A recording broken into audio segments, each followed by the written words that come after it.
நெல்லையில் 8 மாதங்களுக்கு முன்பு காணாமல் போன பெண் கொலை செய்யப்பட்டிருக்கும் அதிர்ச்சி தகவல் தெரியவந்துள்ளது. பெண்ணை கொன்று நகைகளை கொள்ளையடித்த போலி சாமியார் போலீசில் சிக்கியிருக்கிறார். 80 அடி கால்வாயில் வீசப்பட்ட பெண்ணின் உடல் மீட்கப்பட்டது எப்படி?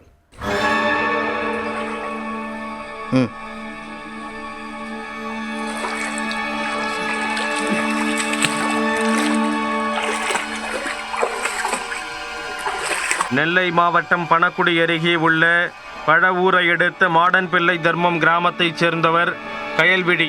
இவர் திருமணமான 2 ஆண்டில் கணவரை பிரிந்து வாழ்ந்து வந்தார். கடந்த ஆண்டு அக்டோபர் மாதம் வீட்டில் இருந்த கயல்விழி திடீரென மாயமானார்.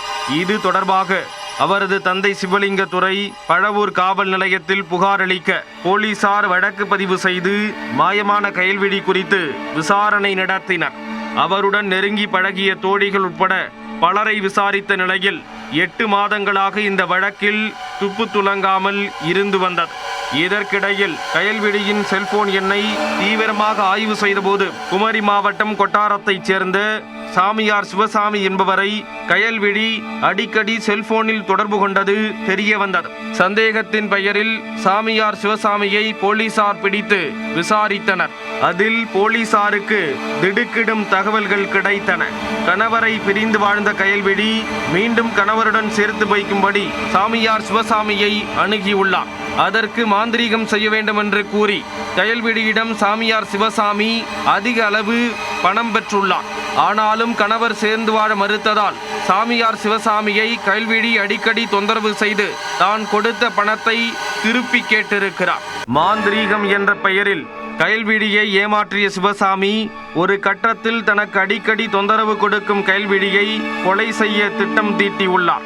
அதன்படி தனது உறவினர்களான தூத்துக்குடி மாவட்டத்தைச் சேர்ந்த மாயாண்டி ராஜா, குமரி அடுத்த கொட்டாரத்தைச் சேர்ந்த சிவனேஸ்வரி, நெல்லை வீரவநல்லூரைச் சேர்ந்த கண்ணன் ஆகியோருடன் சேர்ந்து கயல்விழியை கொலை செய்துள்ளார் சிவசாமி. கடந்த ஆண்டு அக்டோபர் மாதம் 5ஆம் தேதி கயல்விழியை கன்னியாகுமரி மாவட்டம் சுசீந்திரத்திற்கு வரவழைத்திருக்கிறார். பின்னர் கயல்விழியை காரில் ஏற்றி அவரை காரில் வைத்தே கழுத்தை நெரித்து கொன்றுவிட்டு அவர் அணிந்திருந்த 7 பவுன் தங்க நகைகளை பறித்துள்ளனர். பின்னர் அவரது உடலை நெல்லை மாவட்டம் களக்காடு அருகே உள்ள 80 அடி கால்வாயில் தூக்கி வீசிவிட்டு சென்றது விசாரணையில் தெரிய வந்துள்ளது. சிவசாமி அளித்த தகவலின் பெயரில் கால்வாயில் கயல்விழியின் உடலை தீயணைப்புத்துறை உதவியோடு போலீசார் தேடினர். அதில் கயல்விழியின் எலும்புக்கூடு பாகங்கள் மற்றும் அவர் அணிந்திருந்த உடை கண்டெடுக்கப்பட்டது. மேலும் சிவசாமி, சிவனேஸ்வரி, மாயாண்டி ராஜா, கண்ணன் ஆகிய 4 பேரையும் பழவூர் போலீசார் கைது செய்தனர். அவர்களிடம் இருந்து 7 பவுன் தங்க நகைகள் மற்றும் கொலைக்கு பயன்படுத்தப்பட்ட 2 கார்களையும் பறிமுதல் செய்தனர்.